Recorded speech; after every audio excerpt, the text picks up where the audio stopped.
Bienvenue à tous sur la chaîne de Gigafourmis, la chaîne avec les fourmis les plus balèzes du game. Aujourd'hui je vous apprends comment nettoyer vos fourmilières avec la technique ultime pour séparer les fourmis des déchets. Donc deux axes dans cette vidéo, je vais te montrer comment nettoyer une petite fourmilière où il n'y a pas trop d'individus etc. Et je vais te montrer comment nettoyer des fourmilières plus grosses en prenant pour exemple la fourmilière qu'il y a derrière, c'est ma colonie de Phédole pallidula. Donc ce sont mes fourmis, une des fourmis que je vous ai le plus montré sur la chaîne. Ce sont mes fourmis qui mangent le plus, qui sont le plus actives, qui produisent le plus de déchets, qui s'évadent le plus, donc il y a pas mal d'entretien à faire. On a notamment dedans des abreuvoirs à changer, des montagnes entières de déchets enlevés qui sont remplies de petites fourmis, des carcasses d'insectes, voilà, plein de belles choses. Et du coup vous allez voir comment on entretient une fourmilière, comment on la nettoie de A à Z, comment ça marche tout simplement, voilà. Pour ceux qui élèvent pas forcément de fourmis, c'est aussi intéressant. Donc écoutez les gars, on va partir tout de suite. Il est bon de noter que j'ai bouché à l'avance l'entrée du nid avec un bout de coton, parce que tu vas voir que la zone d'exploration qu'on nettoie, elle est remplie de fourmis, et j'ai pas envie qu'il y en ait encore plus qui arrivent. Allez, c'est parti les gars, bon visionnage et j'espère que ce tutoriel va vous aider avec vos colonies.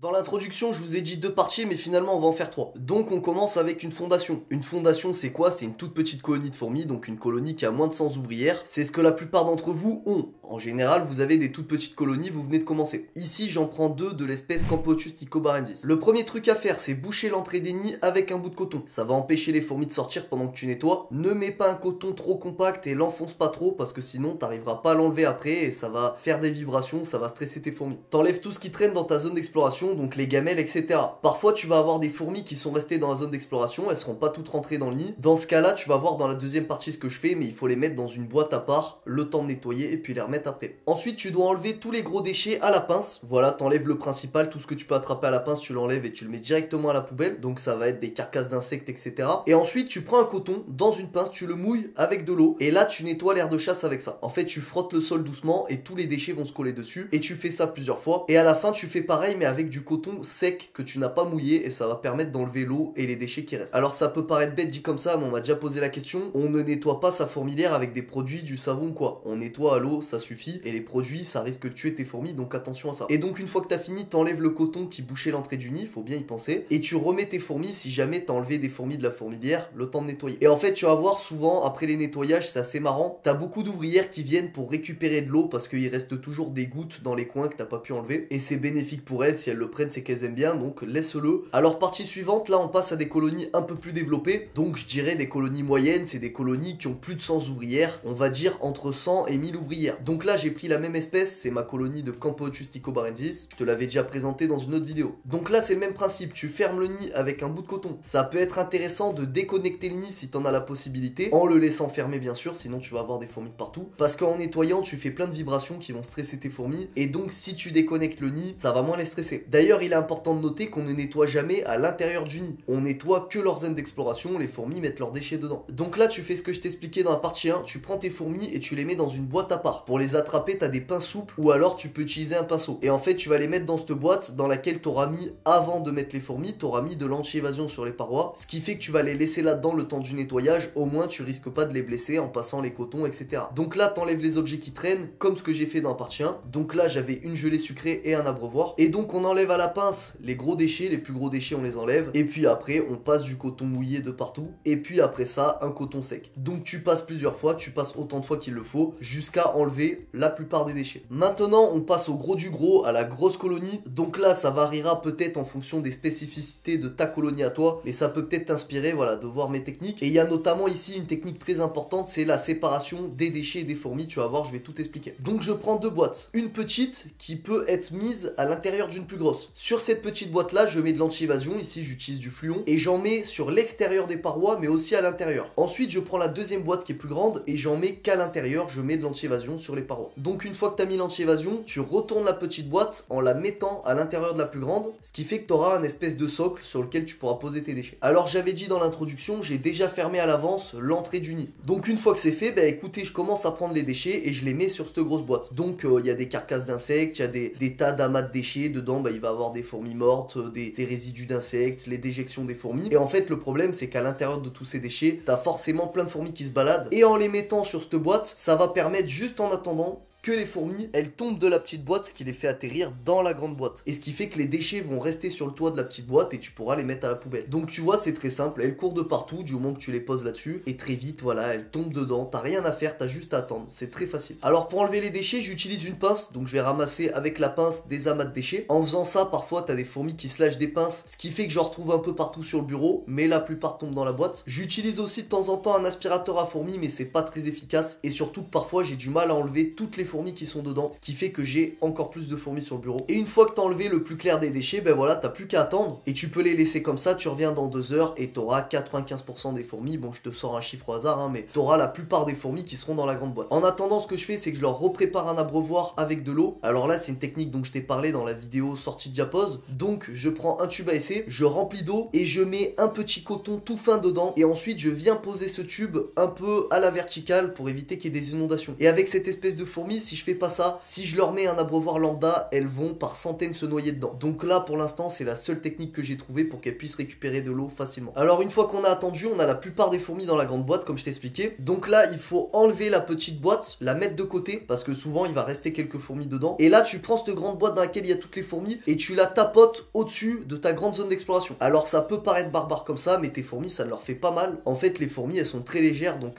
c'est pas comme nous, elles ont pas de dégâts de chute, entre guillemets. Ça ne va pas les blesser de tomber comme ça. Et puis si tu t'amuses à toutes les récupérer au pinceau ou quoi, t'en as pour 2 heures. Donc moi je tapote la boîte, ça forme une boule de fourmis qui tombe dans l'air de chasse, et puis après elles vont se répartir de partout, etc. Et une fois que j'ai fait ça, je remets la petite boîte dans la grande et je réouvre le nid. Et tu vois, j'avais bouché le nid avec un bout de coton. Et ben ce bout de coton là, je le mets avec les déchets dans la même boîte, ce qui fait que quelques heures plus tard, je pourrai récupérer les fourmis qui restent avec la même technique. Et voilà, maintenant le nettoyage est terminé. Je te prends face caméra pour t'expliquer encore 2-3 petites choses. Et maintenant, une question que vous allez sûrement me poser, c'est à quelle fréquence je fais mes nettoyages. Alors sur les petites colonies, les petites fondations comme je vous ai montré au début, en général ça va être une fois par semaine ou toutes les 2 semaines. Au moment où je nourris, je profite du stress du nourrissage pour passer très rapidement un coup de coton mouillé comme je t'ai montré et enlever, tu vois, les gros déchets. Par contre, attention, ne nettoyez pas vos fourmilières par pitié tous les 2 jours parce que vous allez stresser vos fourmis et ça va être n'importe quoi, elles vont pas se développer. Donc comme je vous avais expliqué dans le guide fourmis, on ne stresse pas ses fourmis, on n'ouvre pas le nid toutes les 5 minutes. C'est pareil au niveau du nettoyage, faut pas que tous les jours t'ailles enlever leurs déchets, nettoyer, trafiquer le truc, tu vois. Faut le faire de manière régulière mais de temps en temps. Et sur les colonies un peu plus grosses comme les Phaedolpaedula, là je nettoie qu'une fois par mois ou qu'une fois tous les 1 mois et demi. Parce qu'en fait elles produisent énormément de déchets, donc je peux pas nettoyer une fois par semaine, c'est une trop grosse opération.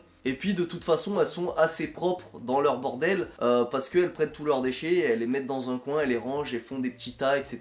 Donc elles arrivent vachement bien à les gérer, donc ça me permet d'avoir du temps à chaque fois avant de renettoyer. En parlant de nettoyer, il faut savoir que tes fourmis elles nettoient leurs déchets, elles vont les trier, etc. Donc il ne faut jamais nettoyer à l'intérieur du nid, on ne nettoie que l'air de chasse parce que de toute façon elles prennent leurs déchets et elles les foutent tout le temps dans l'air de chasse. Si tu as des déchets dans le nid, en général ça veut dire que ton nid est trop grand. Et puis tu vois, leur propreté, ça va varier en fonction des espèces et des tailles des colonies. J'ai des espèces comme les Nicobarensis que je t'ai montré au début de la vidéo qui elles vraiment au niveau du nettoyage c'est l'enfer parce qu'elles prennent elles prennent les insectes, elles en éparpillent un peu partout. Et j'ai des fourmis comme d'autres espèces qui vont faire des tas très propres, les ranger dans des coins, voilà, bien rangés, etc. Ce qui fait que c'est plus simple à nettoyer. T'as certaines fourmis aussi comme les messors qui apprécient foutre les déchets dans les gamelles. Alors ça c'est le mieux parce que t'as juste à retirer la gamelle et en général les aires de chasse sont assez propres, notamment les messors. Les messors font beaucoup ça. Essayez avec vos messors de leur mettre des petites gamelles et des gamelles vides et de mettre les petits déchets dedans. Et tu verras que peut-être avec le temps, elles vont s'habituer à les ranger dedans. Avant de finir cette vidéo, je voulais aussi vous montrer rapidement que j'ai agrandi le nid des Phaedolpaedula. Pareil, je t'ai filmé tout ça dans un short, je t'ai pas fait une vidéo longue là-dessus, mais je leur ai ajouté voilà un petit module. Je suis très content, c'est très joli, je suis très content du rendu, donc je vous donne un petit aperçu et je te montrerai ça sûrement dans d'autres vidéos. Mais donc voilà, je crois que c'est tout ce que je voulais vous dire. J'espère que ce tutoriel vous a plu, voilà, qui vous a aidé, qui vous aide à mieux s'occuper de vos fourmis. Je vous mets dans la description de cette vidéo une playlist, le lien d'une playlist. Cette playlist, elle regroupe tous mes tutoriels et tous les futurs tutoriels que je vais créer sur et autour de l'élevage de fourmis. Donc je t'invite à la consulter, voilà, si tu es en plein apprentissage, que tu veux t'améliorer, etc. Je te partage toutes mes petites astuces que j'apprends. Je partage aussi les conneries que je fais quand je fais crever des colonies, pourquoi je les ai fait crever, qu'est-ce que j'aurais dû faire pour l'éviter. Donc je t'invite à aller voir cette playlist et à me dire en commentaire voilà, si cette vidéo t'a plu, si elle t'a aidé, et si toi, t'as d'autres techniques que j'ai pas utilisées, je sais pas, un truc que je oublie ou quoi, mets-nous tout ça en commentaire, je les regarderai, et je te dis à la prochaine, pensez à vous abonner, ciao ciao, c'était Giga Fourmi.